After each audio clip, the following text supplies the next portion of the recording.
My way of saying that it was okay was that I was a functioning addict. I went to work, I took care of my kids, I took care of my household, I owned my own home, so I thought that everything was okay.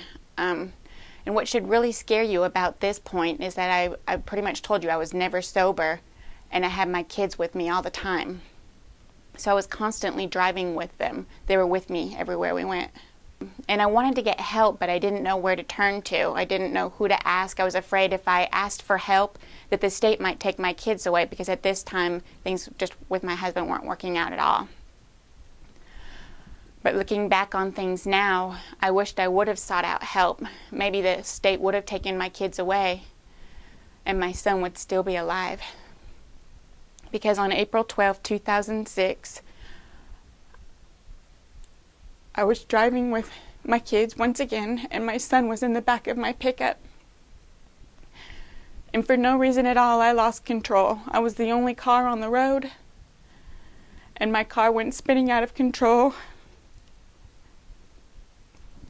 And my 13-year-old son was thrown out. It was 11 o'clock in the morning, and my blood alcohol level was twice the legal limit for the state of Tennessee.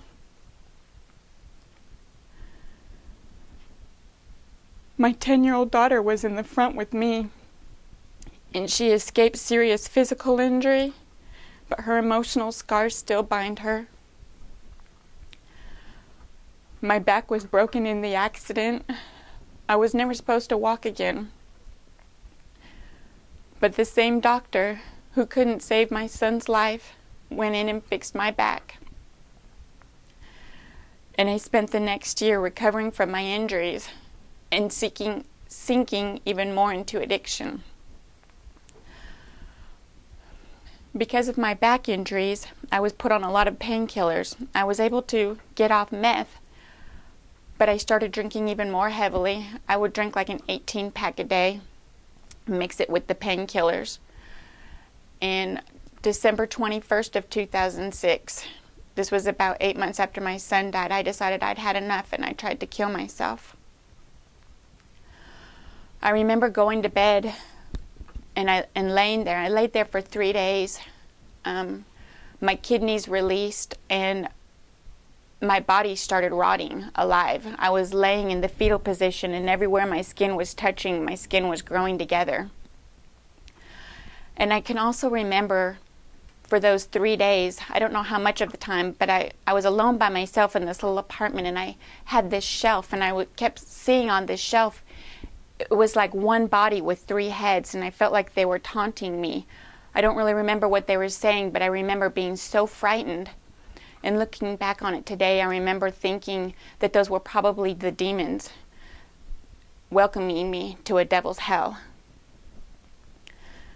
But I didn't die then. I spent about 21 days on dialysis, fixing my kidneys. I received a 12-year sentence for the death of my son. And I started praying to God.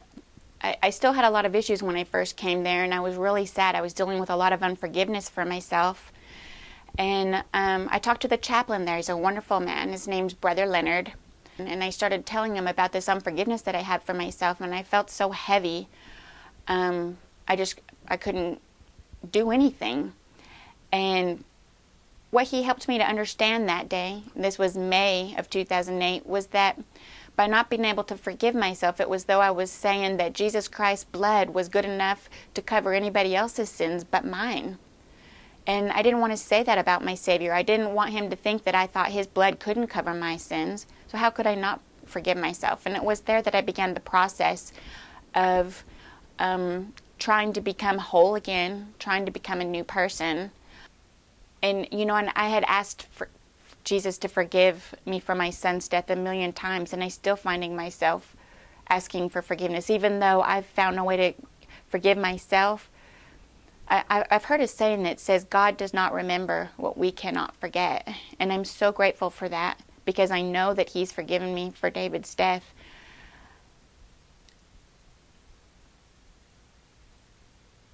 And that does make it easier to live each day.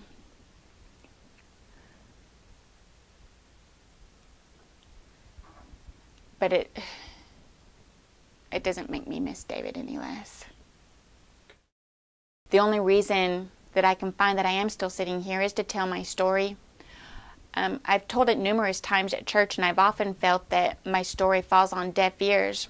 And one time I was at church, and I thought, just full of nice, wonderful Christian church people, and I thought, there's nobody here who needs to hear this. And a couple of weeks later, this older woman walked up to me, and she said, I saw you at my church. It was Cartwright Church of God. She said, I saw you at my church, and my grandson was with me. And I just want you to know that my grandson heard the story of how your son died, and his mom was having troubles, life issues with drinking and driving, and she said my grandson wouldn't get in the car with his mom, said that he was afraid, and because of that, her daughter, her grandson's mom, got help for her addictions and went to rehab, and now she has her daughter back, and her little boy has his mom back. And that meant everything to me, that telling my story, even though I think nobody might be listening or it might not get heard, is saving lives.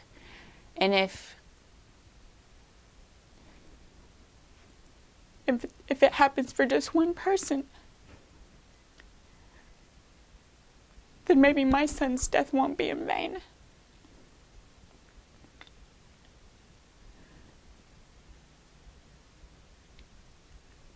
So I continue to tell it wherever I'm asked. Yeah, it says in Revelation, they shall overcome by the word of their mouth, the blood of the Lamb and the word of their testimony. And I know that we're covered. I'm covered by the blood of the Lamb, but I just have to keep telling myself that as many times as I tell my testimony, if there's just one person who hears it and gets the help that they need, then it's all worthwhile. I'll never forget the look on that grandmother's face after she told me that her grandson's mom got the help that she needed. How great the love of Jesus Christ.